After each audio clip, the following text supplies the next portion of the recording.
ఈ smart phone brands అన్నీ మిమ్మల్ని చాలా మోసం చేస్తున్నాయి. IP rating, peak brightness, latest processor, glass pack panel, software updates, ఇలా డిఫరెంట్ ఫీచర్స్ని హైలైట్ చేస్తూ మిమ్మల్ని ఆ ఫోన్ కొనేలా చేస్తున్నాయి. మీ పాకెట్ నుంచి వాళ్ళ పాకెట్లో మనీ వేసుకోవడానికి ఎన్ని కథలు పడుతున్నాయో ఈ వీడియోలో తెలుసుకుందాం. Let's find out together. Number 1, IP rating. Maximum number of budget phones and premium segment ఫోన్స్కి ఐపీ రేటింగ్ ఇస్తూ ఉంటారు. మళ్ళీ ఇవ్వకపోతే ఇవ్వలేదని బద్దం చేస్తారు కాబట్టి ఎలాగో ఇస్తూ ఉంటారు. ఒకవేళ మీ ఫోన్ ఏదైనా లిక్విడ్ వల్ల డ్యామేజ్ అయితే అది మాత్రం వ్యారంటీలో కవర్ కాదు. Number 2, peak brightness. ప్రతి స్మార్ట్ ఫోన్ బ్రాండ్ లాంచ్ టైంలో మా ఫోన్లో 2800 పీక్ బ్రైట్నెస్ ఉందని తెగ మార్కెటింగ్ చేస్తూ ఉంటారు. ఇక వాళ్ళు అన్నారని మీరు బ్రైట్నెస్ స్లైడర్ని మ్యాక్సిమం చేస్తే అంత నీట్స్ బ్రైట్నెస్ ఏం రాదు. అదంతా ఫోన్ కంట్రోల్లోనే ఉంటుంది. ఎప్పుడైతే మీ ఫోన్ హెవీ లైట్ని డిటెక్ట్ చేస్తుందో అప్పుడు ఆటోమేటిక్గా పీక్ బ్రైట్నెస్ మోడ్కి వెళ్ళిపోతుంది. అంటే వైట్ని మరింత బ్రైట్ చేస్తుంది ఫర్ ఫ్యూ మినిట్స్, తర్వాత ఫోన్ హీట్ అవుతుంది.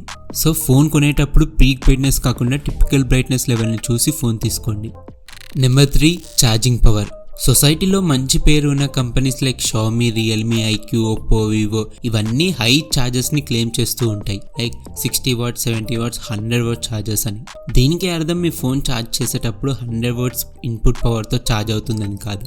ఏదో కొంచెంసేపు మ్యాక్సిమం ఇన్పుట్ పవర్తో ఛార్జ్ అవుతుంది. సో ఆ టైంలో మాత్రమే మీ ఫోన్ హై స్పీడ్లో ఛార్జ్ అవుతుంది. మిగతా టైంలో నార్మల్గానే ఛార్జ్ అవుతుంది. Number 4, third party charges. మీరు చాలా యూట్యూబర్స్ నుంచి ఆ బ్రాండ్స్ నుంచి థర్డ్ పార్టీ ఛార్జెస్ యూజ్ చేయకండి, బ్యాటరీ ఖరాబ్ అవుతుందని వినే ఉంటారు. కానీ అలా ఏమి కాదు. థర్డ్ పార్టీ ఛార్జెస్లో కూడా మంచి బ్రాండ్ ఛార్జెస్ ఉంటాయి. అంటే ఆ బ్రాండ్ స్పెసిఫిక్గా వాళ్ళు ఛార్జర్స్ అండ్ పవర్ బ్యాంక్స్ని తయారు చేస్తూ ఉంటారు.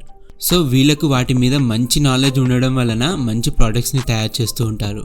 And compare to original brand charges ఇవి కొంచెం ప్రైస్ తక్కువగా ఉంటాయి అండ్ ఎఫెక్టివ్గాను వర్క్ అవుతూ ఉంటాయి. అట్లని రోడ్ సైడ్ దొరికే 150-200 రూపీస్ ఛార్జెస్ మాత్రం యూజ్ చేయకండి. Number 5, material. చాలా బ్రాండ్స్ గ్లాస్ ప్యానెల్ యూజ్ చేసి వాళ్ళ ఫోన్స్ ప్రీమియం అని మార్కెటింగ్ చేసుకుంటూ ఉంటారు. కానీ అలా ఏమి కాదు. ఇంకా చెప్పాలంటే గ్లాస్ ప్యానెల్ వలన వెయిట్ ఇంక్రీజ్ అవుతుంది, స్లిప్పరీగా ఉంటుంది, బ్రేక్ అయ్యే ఛాన్సెస్ కూడా చాలా ఎక్కువగా ఉంటాయి. ఎలాగో మీరు ఫోన్ కవర్స్ని యూజ్ చేస్తారు. సో అది గ్లాస్ ప్యానెల్ అయితే ఏంటి, పాలికార్బోనేట్ ప్యానెల్ అయితే ఏంటి, ఫరక్ పడదు అంతగా. ఇంకా ఇప్పుడు ట్రెండీలో ఉన్న vegan leather panel glass panel కంటే బెస్ట్ అని చెప్పవచ్చు. లైట్ వెయిట్, డ్యూరబుల్ కూడా. Number 6, best camera. Most expensive phones does not mean best camera phones. IPhone, Samsung premium phones, pixel phones have best camera sensors. In results మంచి photos కూడా వస్తాయి వాటితో తీసినప్పుడు. కానీ బడ్జెట్ ఫోన్స్తో తీసిన ఫొటోస్ కూడా ఒక్కొక్కసారి ఈ ఫోన్ కంటే చాలా బాగా వస్తాయి. ఎందుకంటే తీసేవాడికి లైట్నింగ్, ఫ్రేమింగ్, కాంపోజిషన్, ఎడిటింగ్ గురించి నాలెడ్జ్ ఉంది కాబట్టి. సో ఎంత మంచి కెమెరా సెటప్ ఉన్నా ఫోన్ తీసేవాడి చేతిలోనే ఉంటుంది ఆ మ్యాజిక్. Number 7, software updates. ప్రతి ఒక్క phone brand 3 to 4 years software updates ఇస్తానని ప్రామిస్ చేస్తూ ఉంటాయి. సో ప్రామిస్ చేసినట్టే 3 to 4 years అప్డేట్స్ ఇస్తూ ఉంటారు. కానీ కొన్ని బ్రాండ్స్ మాత్రం లేట్గా అప్డేట్స్ వస్తూ ఉంటాయి. సో మీకు అప్డేట్స్ రెగ్యులర్గా, కన్సిస్టెంట్గా కావాలంటే పిక్సెల్, OnePlus ఫోన్స్కి వెళ్ళండి. So these are the top 7 smart phone truths that brands are hiding from us. సో మీరు ఫోన్ కొనేటప్పుడు బ్లైండ్గా బాక్స్ మీద ఉన్న ఫ్యూచర్స్ని బేస్ చేసుకొని ఫోన్ తీసుకోకండి.